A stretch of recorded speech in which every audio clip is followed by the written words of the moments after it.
This is the moment the world had been waiting for. The air was held as if all breaths had been taken suddenly.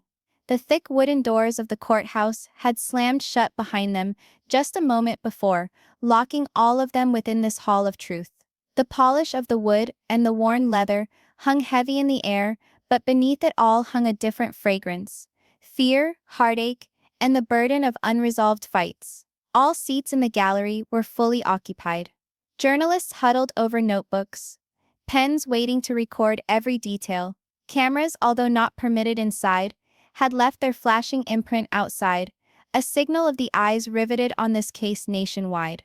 Family fans, previously believers in family togetherness, now observers to its disintegration, trembled with a combination of anticipation and fear. In the front of the room, the Brown family was split down the middle in a manner no one had ever imagined. To the left, Robyn Brown, her normally painted-on calm, was drained from her face, which was white and smeared with mascara, where she'd cried even before the trial started. She held a tissue crumpled in her fist, so hard that it appeared to dissolve in her grasp.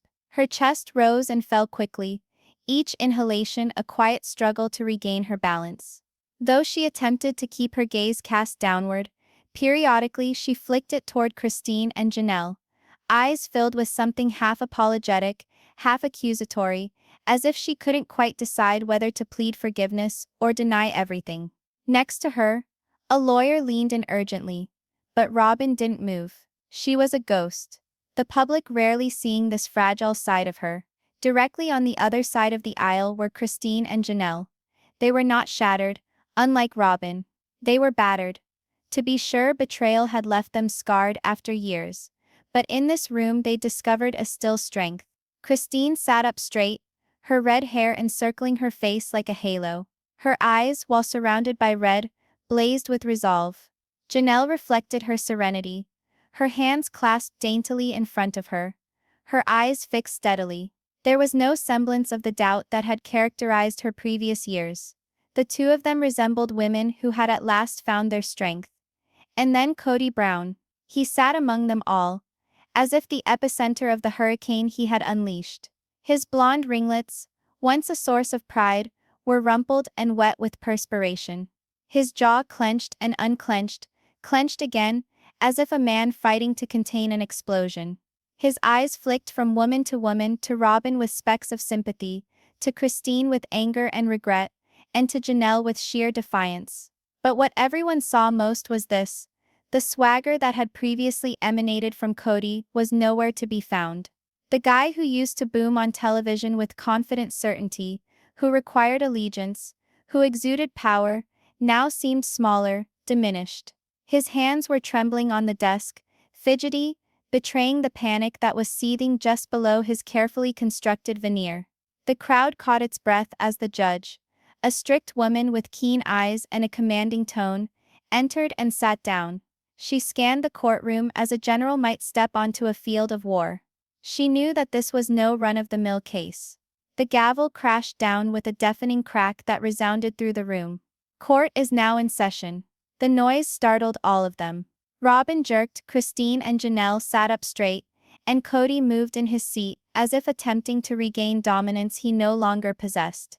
The judge's eyes rested on each of them in succession. "This case isn't about money," she told them, her voice careful, slicing through the drama like a knife. "This is about trust, about broken promises. And today, the truth comes out." Murmurs coursed through the gallery. Journalists wrote frantically, attempting to put into words the enormity of what was being said. At that time, the courtroom was not merely a legal setting, it was an arena of emotions, decades of pain unresolved unfolding live. Christine moved forward into Janelle, speaking something low in her ear that caused Janelle to nod. They did not smile. Their faces were set, resolute, as if they had stayed up nights perfecting this very moment. For them, this was not about justice. It was about regaining their dignity, their voice, their truth. Kody, unable to hold back, cursed under his breath. The table microphone picked up bits. "Witch hunt, ungrateful, after all I've done." The judge's head jerked in his direction. "Brown, You will stay silent unless addressed. Kody gritted his jaw, but shook his head obediently for once. The silence that ensued was oppressive, nearly intolerable. You heard the rustle of papers, the worried cough of a reporter in the rear, the ticking of a courtroom clock far away. Every sound was amplified by the tension. Robyn shifted in her seat, clutching her attorney's sleeve like a child trying to find solace. She whispered, barely audible, "I didn't want this," but if she was referring to the trial itself or the consequences of her actions, no one knew. The judge again spoke to the room, her voice resonating with power. "Let it be known this courtroom is not a stage for tantrums, it is a place for truth. And today, the truth will be known." For the fans who had watched the Browns for years, on TV, on interviews, in endless rumor-mongering, this was surreal. They had witnessed arguments, tears, even breakups. But this was the culmination of all that, the destruction of a family once set forth as an example, now destroyed before the eyes of the world. Christine's heart thumped in her chest, but she kept her face calm. She remembered her children, the nights she'd wept herself to sleep, wondering if she'd made good choices. The years she gave up for a man who never fully chose her. This was her opportunity, not only to reveal the deception, but to stand up, to prove to her children that silence could no longer be an option. Janelle sat in quiet determination, remembering her sacrifices as well, of dollars saved and spent, of dreams deferred, of the years she worked hard, believing in a common future that never arrived. Today, she would not be ignored.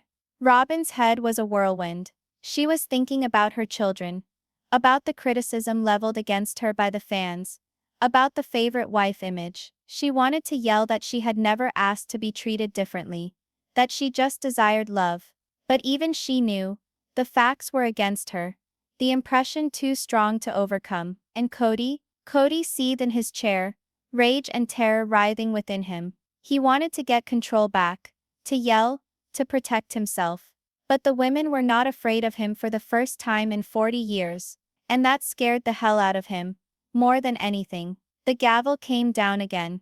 Opening statements will commence. The tale officially began, and the world, both within the courtroom and without, leaned forward, anticipating the storm about to break. The atmosphere changed as the judge declared, "Mrs. Christine Brown, come forward to the stand." All the eyes in the room followed. Christine stood slowly, purposefully, her heels clicking on the shiny wood floor, like a beat of fate. She walked not only as a woman giving testimony in court, but as a mother, a survivor, a teller of the truth.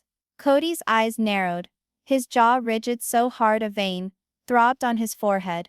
Robyn's shaking hands tightened around her tissue, as if Christine herself was a threat too heavy to hold.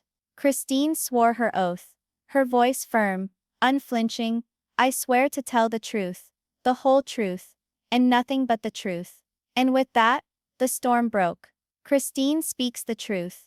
Christine stood before the judge, but her eyes quickly turned to Robyn and Kody. "For more than 25 years, I dedicated myself to this family. I gave them my youth, my vitality, and my heart, because I was sold a bill of goods from Kody, that we all would have a life of equality, unity and respect. And that was a lie." Glass-cutting words hung in the air. Murmurs rose in the gallery, reporters frantically scribbling. Christine dipped her hand into a folder, grabbing a handful of documents. She passed them on to her attorney, who gave them to the judge. Property deeds, bank transfers, financial records. "These," Christine said, her throat constricting with emotion, "are proof. Proof that Kody channeled money intended for all of us, our savings, our mutual investments into accounts and properties connected only to Robyn. While Janelle and I went without, while our children went hungry, Robyn enjoyed houses, security and comfort we were not allowed." The judge studied the papers. Her brow creased. She handed them over to the clerk, who held up copies for the lawyers. The tension in the room crackled. Kody detonated. "That's sick. I never did anyone wrong. I provided you with everything you wanted." The judge's gavel snapped. "Mr. Brown, you will calm down." Christine didn't bat an eye. She stared at Kody, her voice firm. "No, Kody. You gave us crumbs, while you constructed a palace for her." Gasps filled the room. Pencils from reporters scratched more furiously. Robyn's silent breakdown. Robyn shook her head furiously, muttering, "No, no, no." But her whisper was audible in the silent room. Her lawyer put a hand on her arm, warning her to keep calm, but tears streamed down her face. She quivered her lips and spoke. "I didn't ask for this. I didn't want the money like this." And no one appeared to listen. No one but Christine, whose gaze intensified. "You profited by it, Robyn," snapped Christine's voice, ringing out through the hall. "Perhaps you didn't ask, but you never refused. You watched us struggle while you enjoyed all." Robyn's face disintegrated, her tears flowing uncontested now. For years she was portrayed as the victim, the innocent one. But in this courtroom, with evidence piling up, silence was as deafening as guilt. The documents that gutted Kody's defense. Christine's lawyer flashed a blown-up version of a property deed on the screen. In large print, "Robyn Brown, sole owner." The lawyer described, "This house was bought from money that was drawn from the joint account of the Browns." Mrs. Christine Brown was unaware of this purchase at the time. So was Mrs. Janelle Brown.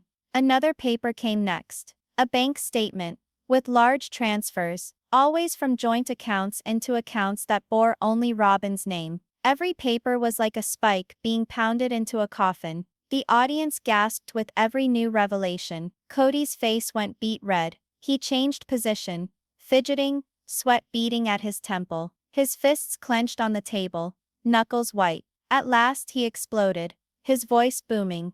"This is insane. I was safeguarding the family. Robyn needed stability for her children. You all think you were abandoned. You have no idea what loyalty is about." The judge's gavel came down again, harder this time. "Mr. Brown, one more tirade and I will find you in contempt of court." Kody sank back, yet his anger lit the room. Christine's emotional blow. Christine's tone, gentled, shaking now, not from fear, but with the burden of memories. "Years I told myself it was all right. I told myself I had enough, that my children would get it. That sacrifice was what made a wife in this family. But do you know how it feels to put your kids into bed at night, knowing that you can't even provide for their future, as you see another wife getting everything you were being promised?" Her voice broke. Tears filled her eyes. "I gave my life to this man, and he gave my life away." The words hung there, the only sentence in the room, a verdict in itself. Even those sitting in the gallery who had arrived doubting Christine were finding themselves dabbing at tears. Robyn sat crying silently,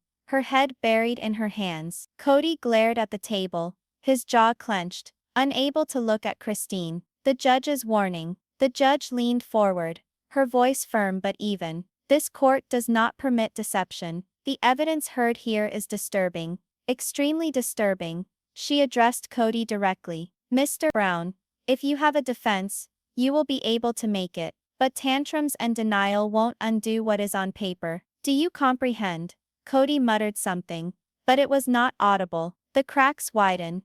As Christine left the stand, the gallery burst with whispers. "Did you hear that? She has proof. Actual proof. This changes everything." Christine returned to her seat, her shoulders squared, her eyes brimming but fierce. Janelle leaned over and squeezed her hand tightly. In that moment, they weren't just co-wives, they were battle sisters, tied by betrayal and resilience. Robyn slumped in her chair, her attorney whispering desperately in her ear. She shook her head, tears spilling onto the desk. For the first time, the woman who had always been protected by Kody sat utterly defenseless. Kody glared at Christine, his face unfathomable, between rage and desperation. His world, built so carefully over decades, was starting to fall apart. The cracks were impossible to deny now. And this was only the beginning. The courtroom doors groaned as Christine retook her seat. She sat, her body shaking under the burden of what she had just spoken. The whispering in the gallery hummed like irate bees, reporters frantically typing, their fingers flying to get down every phrase. The judge glared sternly around the room. "Order!" The whispering snapped off immediately. "Mrs. Janelle Brown," the judge said, her voice stern but level, "please come forward to the stand." Janelle takes the stand.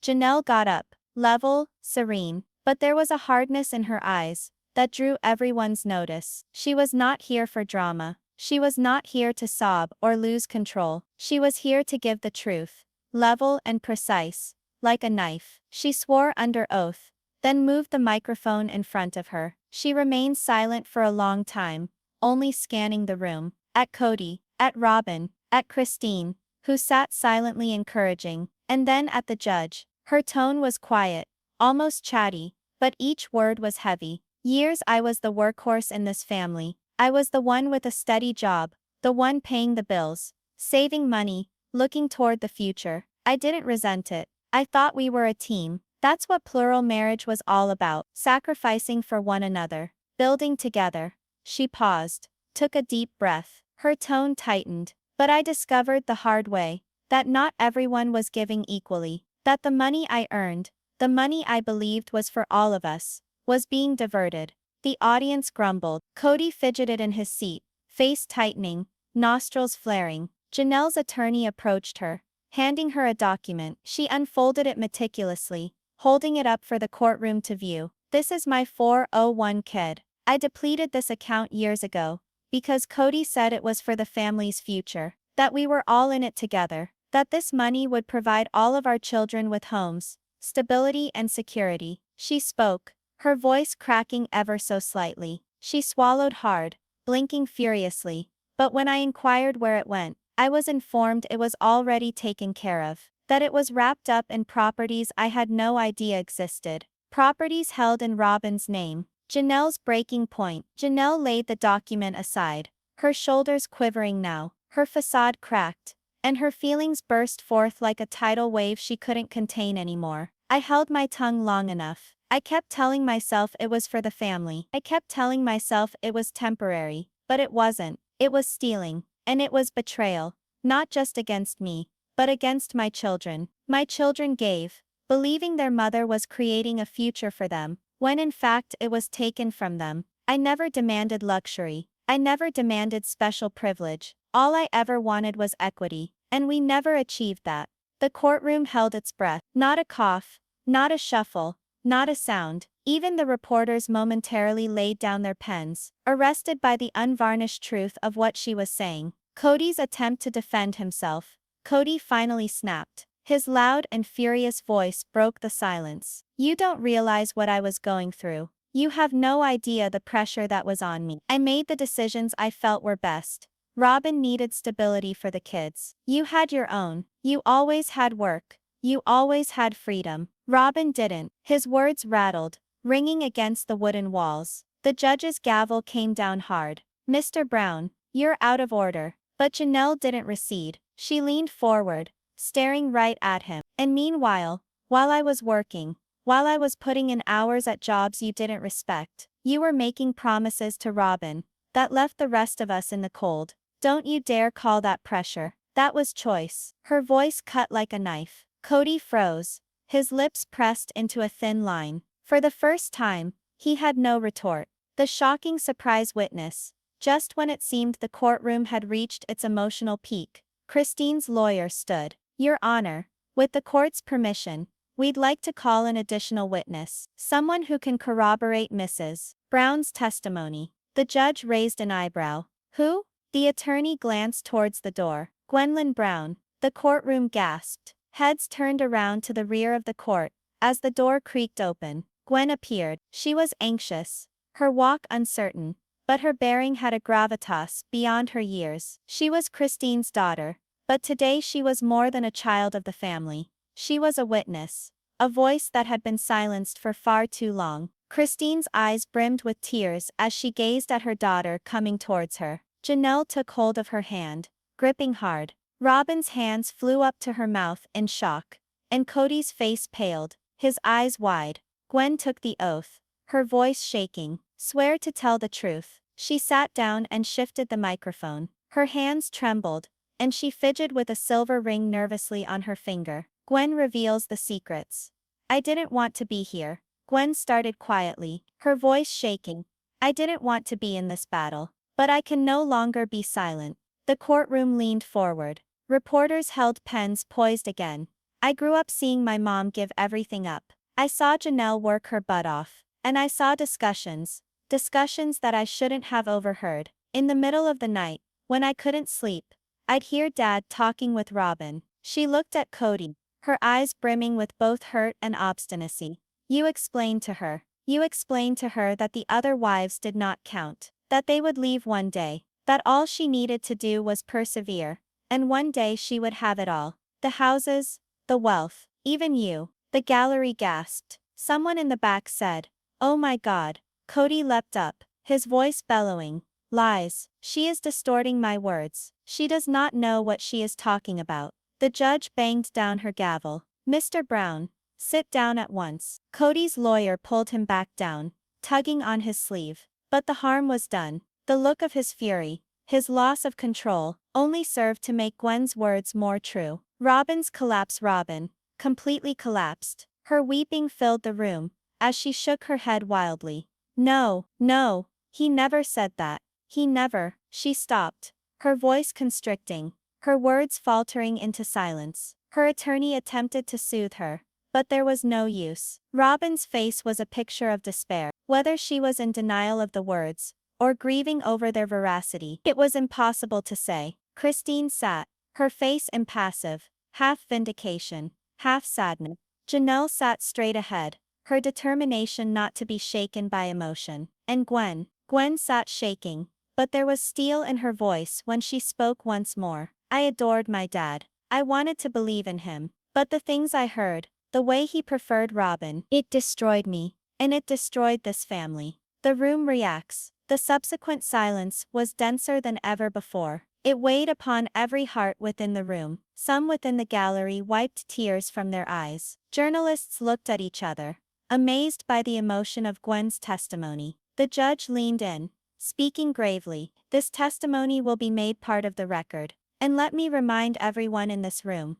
Truth is paramount above all else in this room. The penalties for lying will be harsh. She fixed her eyes upon Kody, then upon Rob. Both were white-faced, shaking, vulnerable. As Gwen descended, Christine stood up a little, as if she would dash forward and hug her daughter. But Gwen subtly shook her head, and instead quietly walked back into her gallery seat. Christine wept openly, but she sat erect, her heart full of pride and sadness. The weaknesses in Kody's defense had turned into deep cracks. The truth was spilling out, uncontainable, inescapable, and the tempest was only just getting started. The air within the courtroom seemed as if it might shatter at any moment. What had begun as a steady stream of evidence and testimony had now become an emotionally charged tempest. Each word, each look, each vibration of a voice bore the burden of decades. And then it occurred, the clash that would never be forgotten. Christine rose to her feet once more,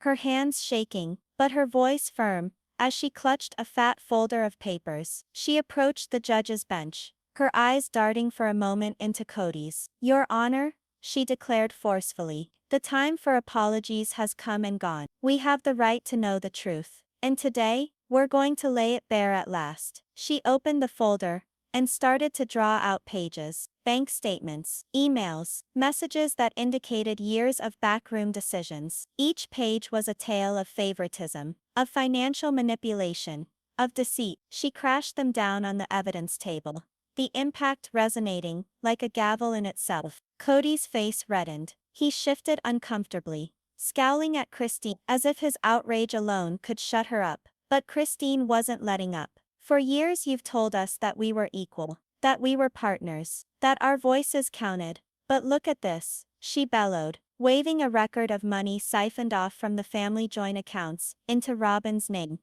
Was this equality, or was this betrayal masquerading as love?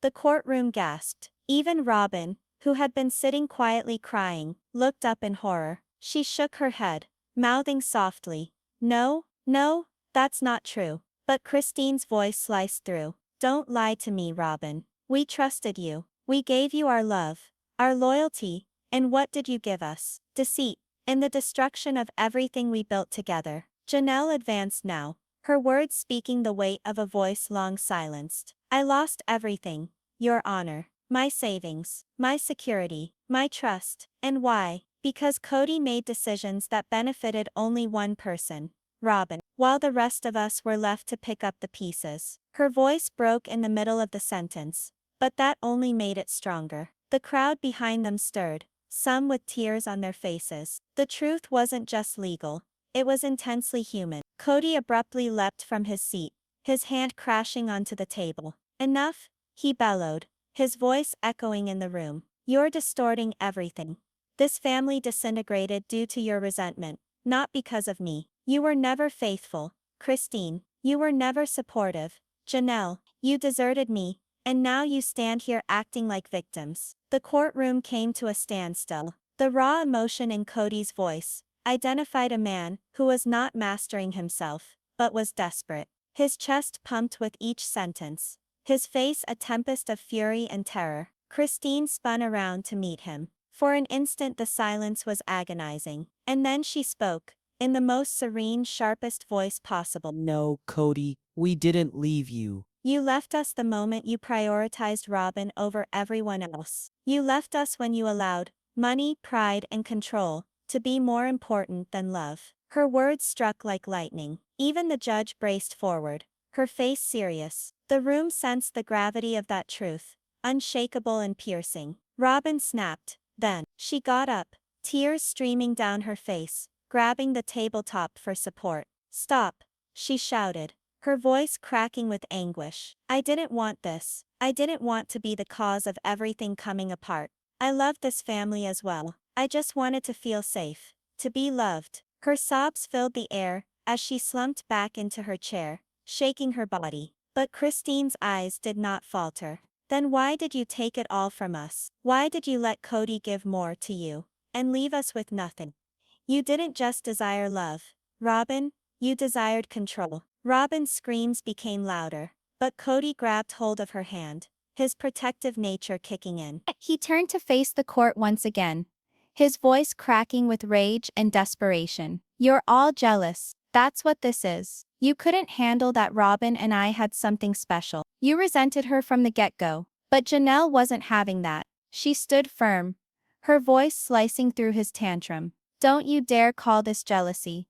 Don't you dare downplay what you did to us. This isn't about love.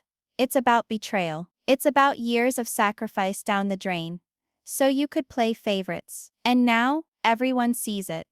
The audience burst into murmurs, the reporters scribbling wildly in their notebooks. The tension had finally broken. The judge banged her gavel.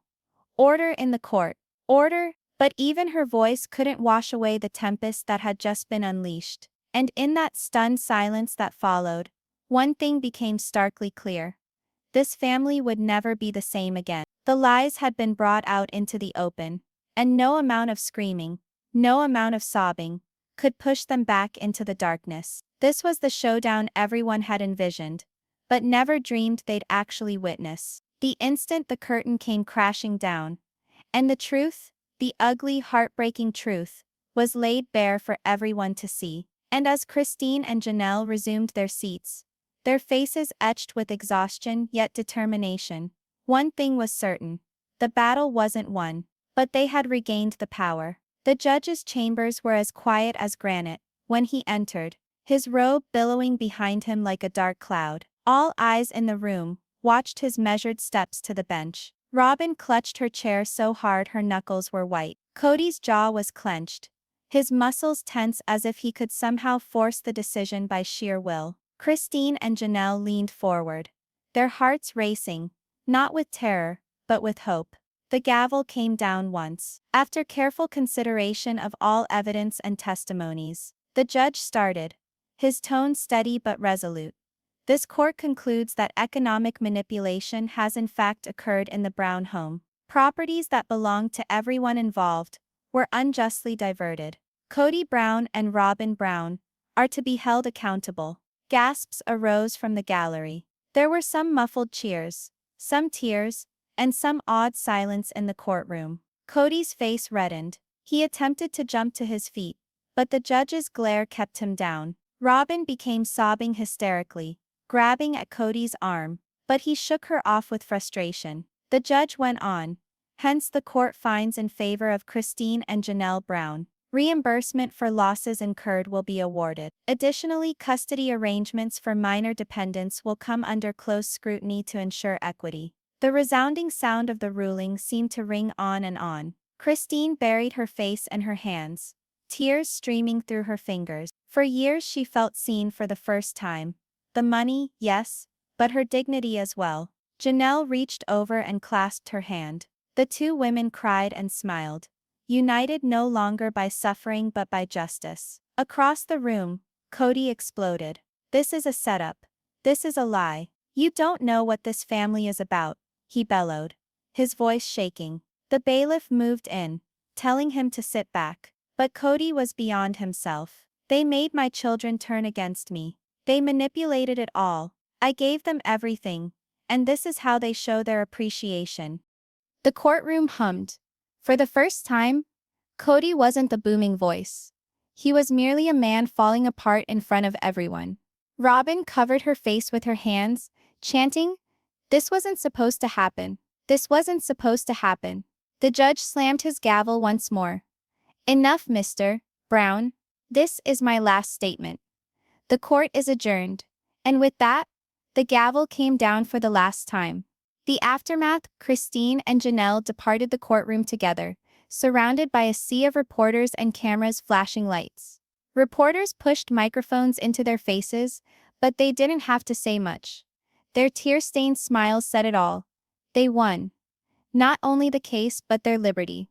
Christine finally stopped, her voice shaking but strong.